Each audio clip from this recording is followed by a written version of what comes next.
प्रश्नमाला 5D अभी हल करेंगे। तो क्वेश्चन नंबर 1 है, किसी कक्षा में 65 विद्यार्थी हैं, किसी परीक्षा में 20% विद्यार्थी अनुत्तीर्ण हो गए, तो उस परीक्षा में कितने विद्यार्थी उत्तीर्ण हुए।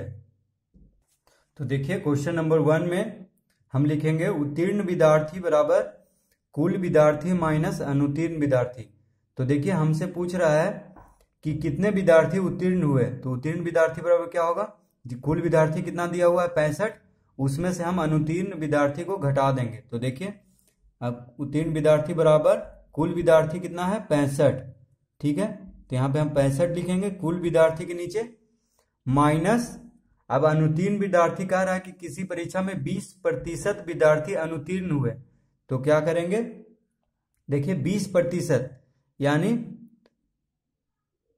20%, ठीक है। तो 20% किसका, तो 20% कुल विद्यार्थी का, तो कुल विद्यार्थी कितना है 65, ठीक है। तो इतना होगा अनुत्तीर्ण विद्यार्थी। देखिए 20% गुने 65, क्योंकि 20% दिया हुआ है, तो अनुत्तीर्ण विद्यार्थी अगर इसको हम हल कर दें 20% गुने 65 को अगर हल कर दे तो अनुत्तीर्ण विद्यार्थी निकल जाएगा, ठीक है। कुल का ही कुल विद्यार्थी है 65, तो उसी का कह रहा है कि 20% विद्यार्थी क्या है अनुत्तीर्ण है, तो उसको हम निकाल लेंगे 20% गुने 65 करके, ठीक है। अब देखिए तो 65 माइनस हम लिखेंगे 20% यानी 20/100, प्रतिशत हटाते हैं तो 100 से भागा देंगे, गुना 65। तो देखिए इसको काट लेते हैं, 5 से 13 पचे 65, 20 पचे 100, ठीक है। तो 5 से 20 बार में 100 कट गया, 5 से 13 बार में ये कट गया, ठीक है। तो 20 से 20 खत्म हो जाएगा, ठीक है। तो कितना बचा, सिर्फ 13, तो यानी 65 माइनस 13। तो देखिए अनुत्तीर्ण विद्यार्थी निकल गया 13, ठीक है। देखिए इसको हल करने पे 20% गुने 65 को हल करने पे अनुत्तीर्ण विद्यार्थी क्या निकल गया 13। तो अब देखिए उत्तीर्ण विद्यार्थी कितना हो जाएगा 65 माइनस 13, यानी 5 में से 3 गया 2, 6 में से 1 गया 5, तो इसका आंसर कितना आ गया 52, ठीक है। बहुत ही आसान है। पहले हम उत्तीर्ण विद्यार्थी बराबर यही लिख लेंगे, फिर कुल विद्यार्थी जो दिया हुआ है अनुत्तीर्ण विद्यार्थी का प्रतिशत में, तो उसको इस तरह से करके 13 लेके आ जाएंगे, उसके बाद इसको घटा देंगे, तो उत्तीर्ण विद्यार्थी का संख्या आ जाएगा 52। क्वेश्चन नंबर 2 देखिए, किसी गांव में 720 व्यक्तियों में 30% किसी दुर्घटना में मर गए, तो कितने बचे। तो देखिए क्वेश्चन नंबर 2 में लिखेंगे हम बचे हुए व्यक्ति बराबर कुल व्यक्ति माइनस मरे हुए व्यक्ति, ठीक है। क्योंकि कह रहा है कि किसी गांव में 720 व्यक्तियों में, तो कुल व्यक्ति कितना हो गया 720, तो यहां पे हम लिखेंगे 720 किसी दुर्घटना में मर गए, यानी 30% बोल रहा है कि 720 व्यक्तियों में 30% किसी दुर्घटना में मर गए। तो देखिए माइनस देंगे तो मरे हुए व्यक्ति कैसे निकलेगा, 30% गुने 720 करके। देखिए 30% मरा है व्यक्ति, तो कुल कितना है 720, तो 30% गुने 720 कर देंगे तो मरे हुए व्यक्ति निकल जाएंगे, ठीक है। तो अब देखिए इसको हम लिखेंगे 720 माइनस प्रतिशत को हटा करके हम 100 से भागा देते हैं, ठीक है, और गुना करेंगे 720 से। तो देखिए पहले इसको हल कर लेते हैं, तो 1 0 से 1 0 खत्म हो गया, ठीक है, और 1 0 से यहाँ भी 1 0, ठीक है। तो 0 0 सब खत्म हो गया है, तो बराबर लिखेंगे 720 माइनस, अब देखिए 72 तिया कितना होगा, 3 दूनी 6 और 7 तिया 21, यानी 216, यानी मरे हुए व्यक्ति कितना है 216, ठीक है। देखिए 30% कह रहा था मरे हुए व्यक्ति, तो हम इसको निकाल लिए 30% गुने 72, कुल व्यक्ति कितना था 720, ठीक है, 72 नहीं माफ कीजिएगा 720, तो 30% गुने 720 करेंगे तो 30/100 गुने 720, तो आ जाएगा 72 तिया 216, यानी मरे हुए व्यक्ति अब निकल गए हैं। तो अब बचे हुए व्यक्ति निकाल देंगे, यानी कुल व्यक्ति माइनस मरे हुए व्यक्ति, तो देखिए घटाएंगे, 10 में से 6 गया 4, ये हो गया 1, तो 1 में से 1 गया जीरो, 7 में से 2 गया 5, तो इसका आंसर हो जाएगा 504। यानी बचे हुए व्यक्ति कितना है वहां पे उस गांव में? 504। क्वेश्चन नंबर 3 देखिए, 35 छात्रों की किसी कक्षा में किसी दिन 28 छात्र उपस्थित थे, तो बताइए उस दिन कितने प्रतिशत छात्र अनुपस्थित थे। तो क्वेश्चन नंबर 3 देखिए, 35 छात्रों की किसी कक्षा में किसी दिन 28 छात्र उपस्थित थे, तो देखिए कह रहा है कि बताइए कि उस दिन कितने प्रतिशत छात्र अनुपस्थित थे। तो अनुपस्थित छात्र का प्रतिशत हमसे पूछ रहा है, ठीक है, कि कितने छात्र अनुपस्थित थे उसका प्रतिशत बताइए, यही पूछ रहा है हमसे। तो लिखेंगे अनुपस्थित छात्र का प्रतिशत बराबर कुल छात्र माइनस उपस्थित छात्र। देखिए कुल छात्र माइनस उपस्थित छात्र करेंगे तो क्या आ जाएगा? अनुपस्थित छात्र आ जाएगा, ठीक है। कुल छात्र कितना है? 35, 35 में से 28 घटाएंगे तो 7 आ जाएगा क्या? अनुपस्थित छात्र। तो उसका प्रतिशत पूछ रहा है, तो 7 तो आ गया। अब बटा कुल छात्र करेंगे, तो देखिए प्रतिशत निकालने के लिए हमेशा बटा में कुल जितना दिया हुआ रहता है, कुल छात्र या कोई भी चीज कुल में हमेशा नीचे लिखते हैं बड़ा, और ऊपर में जो आएगा उसको, तो 7/35 गुने 100 हो जाएगा प्रतिशत निकालने के लिए। तो देखिए लिखेंगे कुल छात्र कितना दिया हुआ है? 35 माइनस उपस्थित छात्र कितना है? 28, तो 28 करेंगे बटा कुल छात्र कितना है? 35, ठीक है, और गुने 100। तो देखिए भागा 35 और गुने 100 किए सिर्फ प्रतिशत में बदलने के लिए। अनुपस्थित छात्र तो हमको सिर्फ घटाने से निकल जा रहा है, 35 माइनस 28 यानी कितना हो गया? 7/35 गुने 100। देखिए 7 छात्र क्या है? अनुपस्थित छात्र है अनुपस्थित, जो आया नहीं है क्लास में पढ़ने के लिए कक्षा में। और 35 क्या है? कुल छात्र। तो 7/35, 7 है अनुपस्थित, 35 है कुल, तो कुल से हम भागा देंगे और गुना 100 करेंगे, तभी प्रतिशत में पता चलेगा कि उन पर अनुपस्थित छात्र का प्रतिशत क्या है। तो 7×5 = 35, 5 से कटेगा और 5 से 100 20 बार में, ठीक है, यानी इसका आंसर आ जाएगा 20%, ठीक है, यानी 20% छात्र उस दिन अनुपस्थित थे। यही हमसे पूछ रहा था कि अनुपस्थित छात्र का प्रतिशत निकालिए। क्वेश्चन नंबर 4 देखिए, 80 रुपया 75 पैसे में 64 रुपया 60 पैसे खर्च कर दिए गए, तो बची हुई राशि कुल का कितना प्रतिशत है। तो देखिए क्वेश्चन नंबर 4 में हम लिखेंगे बची हुई राशि का प्रतिशत। हमसे यही पूछ रहा है कि कुल बची हुई राशि कुल का कितना प्रतिशत है, तो बची हुई राशि का प्रतिशत पूछ रहा है। तो बची हुई राशि का प्रतिशत बराबर क्या होगा? कुल रुपया जो दिया हुआ है 80 रुपया 75 पैसा, तो कुल रुपया है, मतलब उतना रुपया उसके पास था, और खर्च किया हुआ रुपया कितना है? 64 रुपया 60 पैसे। तो कुल रुपया माइनस खर्च किया हुआ रुपया, तो कुल में से खर्च किया हुआ रुपया घटा देंगे तो बची हुई रुपया निकल जाएगा, बची हुई राशि निकल जाएगा, ठीक है। अब देखिए प्रतिशत पूछ रहा है, इसीलिए हम जो बचा हुआ राशि आएगा उसको हम कुल रुपया से भागा करके 100 से गुना कर देंगे। तो प्रतिशत निकालने का यही फॉर्मूला है, मतलब जितना आएगा बचा हुआ राशि उसको कुल रुपया से भागा करके 100 से गुना कर देंगे, ठीक है। तो अब देखिए कुल रुपया कितना दिया हुआ है? कुल रुपया है 80 रुपया 75 पैसे, तो उसको हम लिख लेंगे 80.75 रुपया, ठीक है। हम रुपया और पैसा को हटा करके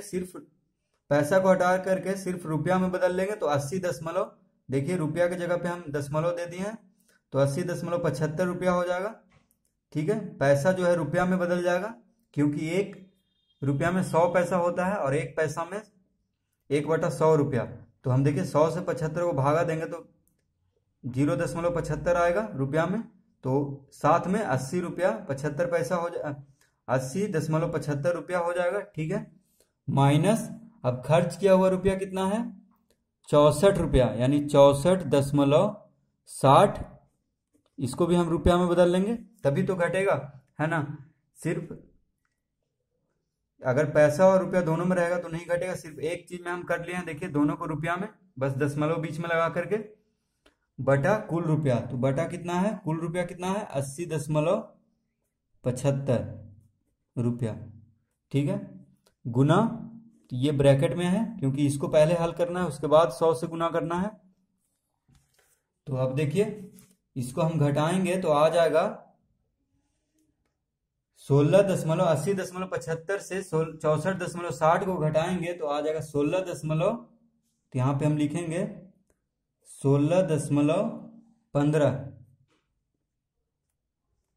ठीक है, रुपया बटा कितना है 80.75 रुपया गुना 100। तो अब देखिए बचा हुआ रुपया निकल गया है 16.15, तो उसको भागा देंगे किससे, कुल रुपया से, जो कि 80.75, फिर 100 से गुना करेंगे प्रतिशत में बदलने के लिए, ठीक है, भागा देंगे कुल से रुपया से और 100 से गुना करेंगे तभी प्रतिशत में बची हुई राशि का प्रतिशत निकलेगा। अब देखिए इसको काटेंगे तो दायां से दो अंक के बाद दशमलव, देखिए एक अंक दो अंक, इधर भी एक अंक दो अंक, दो अंक के बाद है दायां तरफ से, तो दशमलव क्या हो जाएगा, हट जाएगा यहाँ से, ठीक है, दशमलव जब दोनों अंक के भागा हो रहा है, दोनों अंक में बराबर हो दायां तरफ से, तो क्या होता है, खत्म हो जाता है, तो दशमलव देखिए खत्म हो गया यहाँ पे। अब इसको काटेंगे तो 5 से काटते हैं, देखिए तो 5 से कटेगा, देखिए एक बार में 3 इधर गया, 5 छक 30, फिर 5 से एक बार में 5 पचे 25, 1615 से कट जाएगा 8075, आई काटेगा 5 से 20 बार में, ठीक है, फिर 5 से काटते हैं तो 5 चौक 20, इसको काटेंगे तो आ जाएगा, देखिए 5 तिया 15, 5 दूनी 10, 5 तिया 15, 323 आ गया। अब देखिए 323 पचे, ये पूरा कट जाएगा 1615 5 बार में, 323 पचे 1615, ठीक है, देखिए 5 तिया 15, 5 दूनी 10 एक 11, 5 तिया 15 एक 16, तो 5 बार में कटेगा पूरा, तो इसका आंसर कितना हो गया, देखिए इसका आंसर हो गया बराबर 5 चौक 20, यानी 20%, ठीक है, देखिए यहाँ पे 5 बचा, यहाँ पे 4, तो 5 गुने 4 हो जाएगा 20, यानी जो पूछ रहा था बची हुई राशि का प्रतिशत कितना हो गया 20%। तो इस तरह से इसको हल कर लेंगे। क्वेश्चन नंबर 5 देखिए, एक व्यक्ति की आमदनी 10,000 रुपया है, वह 60% खर्च करता है, तो वह कितना रुपया बचाता है। तो देखिए क्वेश्चन नंबर 5 में बचा हुआ रुपया बराबर क्या होगा, आमदनी माइनस खर्च, देखिए आमदनी जितना हो रहा है महीना में और खर्च को घटा देंगे तो जितना बच रहा है वो निकल जाएगा, तो वही पूछ रहा है कि बचा हुआ रुपया हम निकालिए, ठीक है, कितना वह रुपया बचाता है। तो देखिए आमदनी कितना है, बराबर आमदनी है 10,000 रुपया, तो यहाँ पे हम लिखेंगे 10,000 माइनस, अब देखिए खर्च कह रहा है तो खर्च का रुपया ना देकर के प्रतिशत में दिया है, तो क्या करेंगे, देखिए 60% है, तो 60% है खर्च, तो इसको हम कैसे निकालेंगे, तो लिखेंगे 60% गुना कुल कितना है 10,000, तो यहाँ पे 10,000 से 60% को गुना करेंगे तो खर्च निकल जाएगा, ठीक है, क्योंकि खर्च का प्रतिशत दिया हुआ है 60%। तो अब देखिए 10,000 माइनस 60% को हम 60/100 लिखेंगे, क्योंकि प्रतिशत हटाते हैं तो 100 से भागा देंगे, गुना 10,000, ठीक है। अब देखिए 2 जीरो से 2 जीरो खत्म हो गया, ठीक है, 2 जीरो से 2 जीरो, तो कितना आया, देखिए 10,000 माइनस 60 गुने 100 कितना हो गया 6,000, यानी खर्च का रुपया निकल गया, देखिए खर्च करता है 6,000, ठीक है, 60% 10,000 का होगा 6,000, तो 6,000 वह खर्च करता है, 10,000 रुपया कमाता है, उसका आमदनी है, और 6,000 खर्च करता है, तो देखिए बचा हुआ रुपया कितना निकल गया, 10,000 में से 6,000 गया तो यानी 4,000 रुपया, यानी बचा हुआ रुपया कितना बचाता है वह 4,000 रुपया, तो यही आंसर हो जाएगा इसका। देखिए क्वेश्चन नंबर 6, एक 10 सेंटीमीटर लंबी छड़ी को मापते समय गलती से मैंने उसकी लंबाई 10.1 सेंटीमीटर पढ़ी, गलती का प्रतिशत बताइए। तो देखिए क्वेश्चन नंबर 6 में गलती का प्रतिशत निकालना है हमको। जो गलती हुआ था उसको पढ़ने में 10 सेंटीमीटर लंबी छड़ी को गलती से कितना पढ़ा था वो 10.1 सेंटीमीटर यानी 10.1 सेंटीमीटर। ठीक है, तो गलती का प्रतिशत कैसे निकालेंगे देखिए, इसको हम लिखेंगे 10.1, ठीक है, इतना गलती हुआ था, माइनस जो सही में उसकी लंबाई थी 10 सेंटीमीटर। ठीक है, बटा करेंगे 10 क्योंकि प्रतिशत निकालना है हमको। तो ये गलती का प्रतिशत निकल गया। गलती कितना हुआ वो निकालेंगे सिर्फ घटा करके 10.1 माइनस 10, और प्रतिशत निकालना है तो फिर भागा 10 करेंगे गुना 100। ठीक है, तो अब देखिए इसको हम निकालेंगे तो 10.1 में से 10 गया तो कितना होगा 0.1, मतलब 0.1 बटा 10 गुना 100। तो देखिए गलती कितना हुआ था पढ़ने में 0.1 सेंटीमीटर।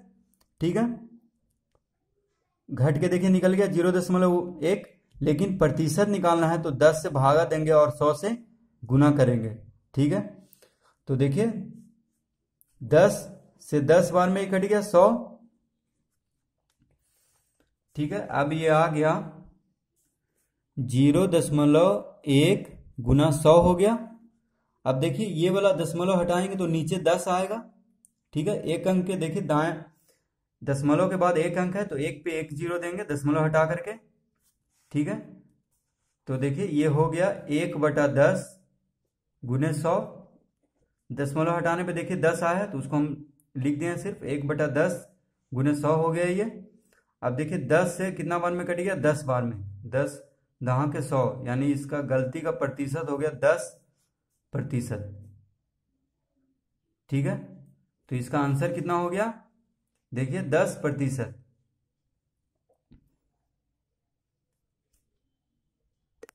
क्वेश्चन नंबर 7 देखिए, एक कक्षा में 97% विद्यार्थी उपस्थित और 18 विद्यार्थी अनुपस्थित हैं, तो कक्षा में संपूर्ण विद्यार्थियों की संख्या बताइए।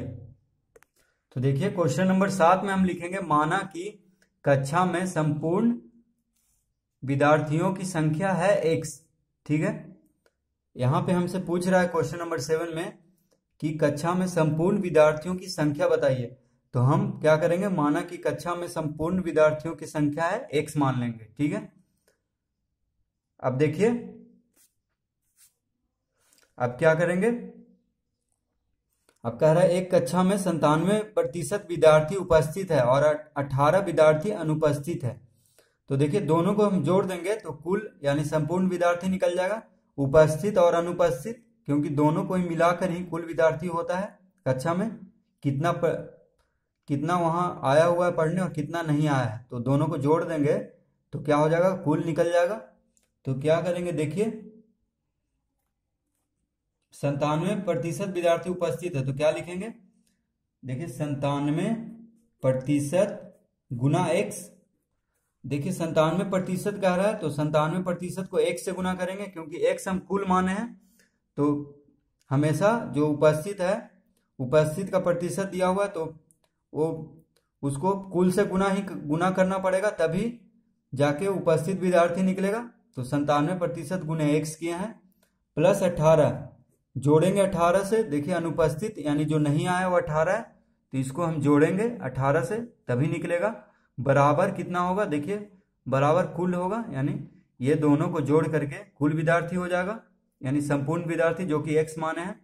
तो इतना हुआ, देखिए 97% ऑफ x हो गया, ये क्या हुआ उपस्थित विद्यार्थी। ठीक है, इसको अगर हल कर दें तो उपस्थित विद्यार्थी निकल जाएगा, और अनुपस्थित विद्यार्थी 18 दिया हुआ तो उसको जोड़ेंगे तो ये दोनों उपस्थित और अनुपस्थित दोनों को जोड़ करके क्या होता है कुल, जो कि x मान है तो बराबर x कर देंगे। ठीक है, अब देखिए इसको हल करते हैं तो यहां पे हम लिखेंगे, देखिए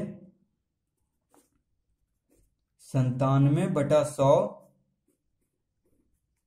देखिए प्रतिशत हटाते हैं तो 100 से भागा देंगे तो 97/100 हो जाएगा, और x है तो x हो जाएगा, देखिए 97 प्रतिशत गुने x है तो यहाँ पे 97x हो जाएगा। ठीक है, बटा 100, x गुना हो जाएगा 97 से। ठीक है, क्योंकि ऊपर है, प्लस 18 बराबर x। अब देखिए अब इसको हम लिखेंगे, देखिए 18 को हम यहीं पे रहने देते हैं, ठीक है। तो 18 बराबर हो जाएगा x माइनस 97 x बटा 100। देखिए 18 को हम इधर ही रहने दिए हैं बायां तरफ, और 97 x बटा 100 को दायां तरफ ले गए हैं, तो माइनस में हो जाएगा क्योंकि यहाँ पे प्लस में है, ठीक है। तो अब देखिए इसको उल्टा कर देते हैं, तो हो जाएगा x माइनस 97 x बटा 100 बराबर 18।